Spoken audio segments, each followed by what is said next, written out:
Hello student, তোমরা যারা ক্যালকাটা ইউনিভার্সিটির আন্ডারে প্রথম সেমিস্টারের ছাত্রছাত্রী আছো, তোমাদের জন্য আজকের ক্লাসটা খুবই গুরুত্বপূর্ণ। আজকের ক্লাসে তোমাদের ইএনভিএস অর্থাৎ পরিবেশবিদ্যা সাবজেক্টের প্রথম ইউনিট থেকে গুরুত্বপূর্ণ 25টি 2 নম্বরের প্রশ্ন অর্থাৎ এসএকিউ প্রশ্ন উত্তর নিয়ে আলোচনা করব।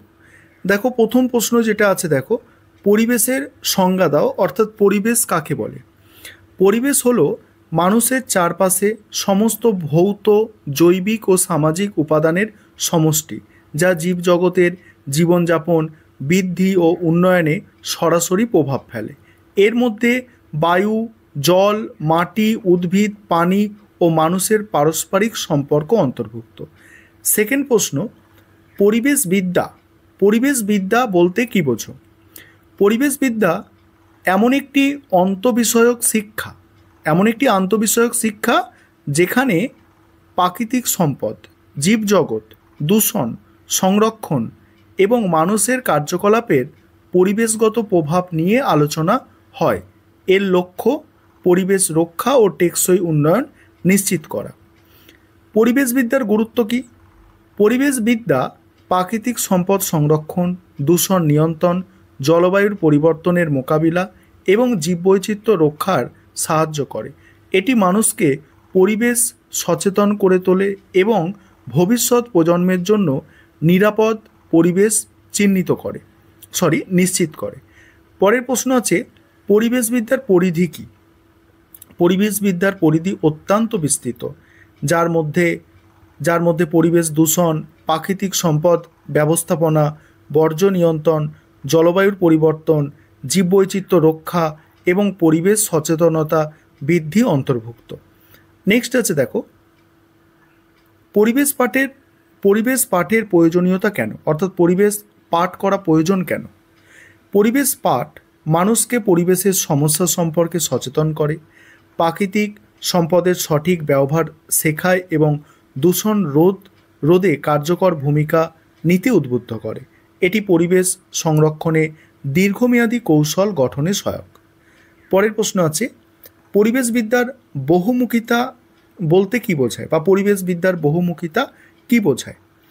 পরিবেশবিদ্যায় বিজ্ঞান, সমাজবিজ্ঞান, অর্থনীতি, আইন, ভূগোল, জীববিজ্ঞান, রসায়ন প্রভৃতি বিষয়ের সমন্বয়ে গঠিত। এর মাধ্যমে পরিবেশে সমস্যার সমাধান বহুমুখী উপায়ে করা যায়। পরের প্রশ্ন, পরিবেশ সম্পর্কে সচেতনতার প্রয়োজনীয়তা কী, অর্থাৎ পরিবেশ সচেতনতার প্রয়োজনীয়তা কী? সচেতনতা পরিবেশ রক্ষার অন্যতম প্রধান উপায়। সচেতন মানুষ দূষণ কমায়, প্রাকৃতিক সম্পদ সঠিকভাবে ব্যবহার করে, পরিবেশ বান্ধব অভ্যাস গড়ে তোলে, যা টেকসই উন্নয়নে সাহায্য করে। পরের প্রশ্ন, স্থিতিশীল উন্নয়নের সংজ্ঞা দাও। স্থিতিশীল উন্নয়ন হলো এমন উন্নয়ন যা বর্তমান প্রজন্মের চাহিদা পূরণ করে কিন্তু ভবিষ্যৎ প্রজন্মের চাহিদা পূরণের ক্ষমতাকে ক্ষুণ্ণ করে না। এটি পরিবেশ, অর্থনীতি ও সমাজের ভারসাম্য রক্ষা করে। স্থিতিশীল উন্নয়নের ধারণা কী? স্থিতিশীল উন্নয়নের ধারণা হলো অর্থনৈতিক, সামাজিক ও পরিবেশগত উন্নয়নের মাধ্যমে সামঞ্জস্য বজায় রেখে প্রাকৃতিক সম্পদ সংরক্ষণ এবং ভবিষ্যতের জন্য সুরক্ষিত রাখা। স্থিতিশীল উন্নয়নের প্রয়োজনীয়তা কেন, বা স্থিতিশীল উন্নয়নের প্রয়োজন কী, এটার অ্যান্সারটা দেখব। তার আগে একটা বিষয় বলি, বিগত বছরগুলির মতো এবছরেও তোমাদের জন্য অনলাইন কোচিং ক্লাস শুরু হয়েছে। তোমরা যদি কেউ পেড ব্যাচে অ্যাডমিশন নিতে ইচ্ছুক থাকো, নিচে স্ক্রিনে যে নম্বর দেখতে পাচ্ছ এই নম্বরে যোগাযোগ করে অ্যাডমিশন নিতে পারো।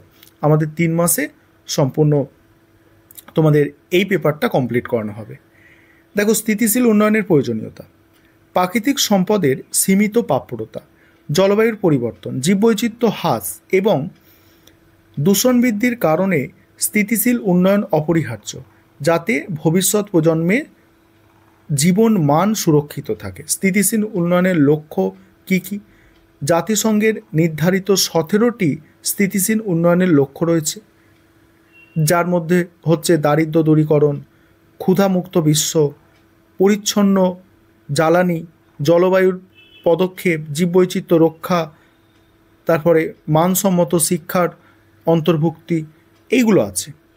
লো কার্বন লাইফস্টাইল, এটা কিন্তু মোস্ট ইম্পর্টেন্ট প্রশ্ন, যে লো কার্বন লাইফস্টাইল কাকে বলে? আর এটাও পরের প্রশ্ন, মিশন লাইফ কাকে বলে? ঠিক আছে, লো কার্বন লাইফস্টাইল কি? লো কার্বন লাইফস্টাইল মানে কি? আমাদের রোজকার জীবনে কার্বনের ব্যবহার কমাতে হবে। অর্থাৎ কার্বনের ব্যবহার কমানো মানে কি? যেগুলো থেকে কার্বন নিঃসরণ হয় অর্থাৎ বার হয় সেই সব জিনিস কম ব্যবহার করতে হবে। এখানে সংজ্ঞাটায় বলা হচ্ছে লো কার্বন লাইফস্টাইল হলো এমন জীবনধারা যেখানে শক্তির খরচ কমানো, নবীকরণযোগ্য জ্বালানির ব্যবহার, পরিবহন গ্রহণ, তারপর বর্জ্য পুনর্ব্যবহার এবং পরিবেশ বান্ধব পণ্য ব্যবহার করে কার্বন নিঃসরণ কমানো হয়। তারপরে মিশন লাইফ। মিশন লাইফ হলো ভারতের একটি উদ্যোগ যা ব্যক্তিগত জীবনযাত্রায় পরিবেশ বান্ধব পরিবর্তন এনে জলবায়ুর পরিবর্তনের মোকাবিলা ও টেকসই উন্নয়ন নিশ্চিত করার উদ্দেশ্যে গৃহীত হয়েছে। পরের প্রশ্ন, মিশন লাইফের 3টি কৌশল কী কী? দেখো, চাহিদার ব্যবহার কমানো, টেকসই পণ্য ব্যবহার আর পরিবেশ বান্ধব জীবনধারা প্রচার। মিশন লাইফ 2022-23 চালুর উদ্দেশ্য কী? মিশন লাইফ 2022-23 চালু হয় দৈনন্দিন জীবনে পরিবেশ বান্ধব অভ্যাস গড়ে তুলতে, যেমন জল ও বিদ্যুতের সাশ্রয়, একবার ব্যবহারযোগ্য প্লাস্টিক পরিহার এবং এখানে নবায়নযোগ্য জ্বালানির ব্যবহার বৃদ্ধি। ঠিক আছে, একবার ব্যবহারযোগ্য প্লাস্টিক পরিহার করা মানে একবার ব্যবহার করা যাবে এরম প্লাস্টিক পরিহার করতে হবে, মানে আর ওইগুলো ব্যবহার করা যাবে না। এবং নবায়নযোগ্য মানে নবীকরণযোগ্য জ্বালানির ব্যবহার বৃদ্ধি। নবীকরণযোগ্য জ্বালানি মানে কি?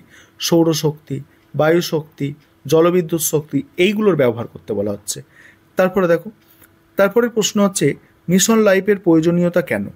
জলবায়ুর পরিবর্তনের মোকাবিলা, প্রাকৃতিক সম্পদ সংরক্ষণ, সচেতনতা বৃদ্ধি করার জন্য মিশন লাইফ অপরিহার্য। এটি টেকসই উন্নয়নেও সহায়তা করে। মিশন লাইফের সুবিধা কি আছে? এটা হচ্ছে, দেখো, সুবিধাগুলো হচ্ছে শক্তির সাশ্রয় করে, দূষণ কমায়, প্রাকৃতিক সম্পদ রক্ষা করে এবং মানুষের মধ্যে পরিবেশ সচেতনতা বৃদ্ধি করে। মিশন লাইফের বৈশিষ্ট্য। মিশন লাইফ ব্যক্তি পর্যায়ে পরিবর্তন আনার ওপর জোর দেয়, স্থানীয় থেকে বৈষয়িক পর্যায়ে প্রভাব বিস্তার করে এবং দীর্ঘমেয়াদী পরিবেশ সংরক্ষণ নিশ্চিত করে। মিশন লাইফের প্রতি ভারতের প্রতিশ্রুতি কী? ভারত আন্তর্জাতিক জলবায়ু চুক্তি, বৈষয়িক উদ্যোগে অংশগ্রহণ করে মিশন লাইফের লক্ষ্য পূরণের জন্য প্রতিশ্রুতিবদ্ধ, যেমন প্যারিস চুক্তি অনুযায়ী কার্বন নিঃসরণ হ্রাসের অঙ্গীকার। পরিবেশ সংরক্ষণে ব্যক্তির ভূমিকা কী? ব্যক্তি পর্যায়ে জল ও বিদ্যুৎ সাশ্রয়, পুনর্ব্যবহার, বর্জ্য কমানো, গাছ লাগানো, পরিবেশ বান্ধব পণ্য ব্যবহার পরিবেশ সংরক্ষণে গুরুত্বপূর্ণ ভূমিকা পালন করে। পরিবেশ দূষণের প্রধান কারণ: শিল্প কার্যক্রম, যানবাহনের ধোঁয়া, বড় উড়ান, রাসায়নিক ব্যবহার, বর্জ্য অপব্যবহার এবং জনসংখ্যা বৃদ্ধি পরিবেশ দূষণের প্রধান কারণ। জীববৈচিত্র্য সংরক্ষণ কেন প্রয়োজন? জীববৈচিত্র্য খাদ্য, ঔষধ, জলবায়ু নিয়ন্ত্রণ, পরিবেশগত ভারসাম্যের জন্য অপরিহার্য। এটি ধ্বংস হলে পরিবেশের স্থিতিশীলতা নষ্ট হয়। তারপরে জলবায়ুর পরিবর্তন বলতে কী বোঝো? জলবায়ুর পরিবর্তন হলো দীর্ঘমেয়াদী তাপমাত্রা, বৃষ্টিপাত, আবহাওয়ার ধরনে পরিবর্তন যা মূলত মানব সৃষ্ট কার্বন নিঃসরণের ফলে ঘটে। নবীকরণযোগ্য জ্বালানি কি? নবীকরণযোগ্য জ্বালানি হলো এমন জ্বালানি যা প্রাকৃতিকভাবে পুনর্নবীকরণযোগ্য, যেমন সৌরশক্তি, বায়ুশক্তি, জলবিদ্যুৎ, জৈব গ্যাস, ভূতাপ শক্তি। তারপরে আছে, দেখো, টেকসই উন্নয়নে শিক্ষার ভূমিকা কী? শিক্ষা মানুষকে পরিবেশগত সমস্যার সমাধান, প্রাকৃতিক সম্পদ সংরক্ষণ এবং টেকসই জীবনধারা গ্রহণে উদ্বুদ্ধ করে। এটি দীর্ঘমেয়াদী পরিবেশ সুরক্ষায় সহায়ক। এই ছিল তোমাদের আজকে গুরুত্বপূর্ণ 25টা প্রশ্নের উত্তর।